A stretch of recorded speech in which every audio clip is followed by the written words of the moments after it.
Hello বন্ধুরা, welcome back to my channel. আজ আমি তোমাদেরকে বানিয়ে দেখাবো দারকিনা মাছ দিয়ে কীভাবে পাতুরি বানানো যায়।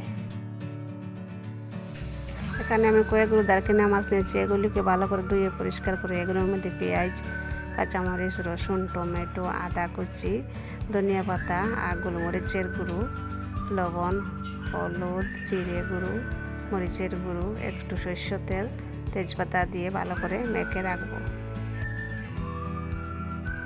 এখন গ্যাসের স্টিম লো করে আমি কয়েকটি কলা পাতা নিয়েছি। কলা পাতাগুলোকে একটু ফাঁপিয়ে নেব যাতে কলাকাটা পাতাগুলো ফেটে না যায়। এখানে আমি 3টি কলা পাতা নিয়েছি। একটি একটি করে এটার মধ্যে একটু তেল লাগিয়ে মশলা বাটা মাছগুলো দিয়ে দেব। এরপর আমি একটু একটু ভাঁজ করে কলা পাতাগুলোকে সুতা দিয়ে বেঁধে নেব। দেখুন আমি কীরকম সুতা দিয়ে বাঁধছি। এখন এই পাতুরিগুলোকে আমি সিদ্ধ করে নেব। গ্যাসের স্টিম একদম লো করে আমি কড়াইতে পাতুরিগুলো বসিয়ে রাখবো। ঢাকিয়ে রাখতে হবে 5-7 মিনিট। ঢাকার পর আমি আবার উল্টিয়ে দেব। পাতুরিগুলো হতে 10-15 মিনিট সময় লেগে যায়। 10-15 মিনিট পর আমি পাতুরিগুলোকে উনুন থেকে নামিয়ে দিলাম।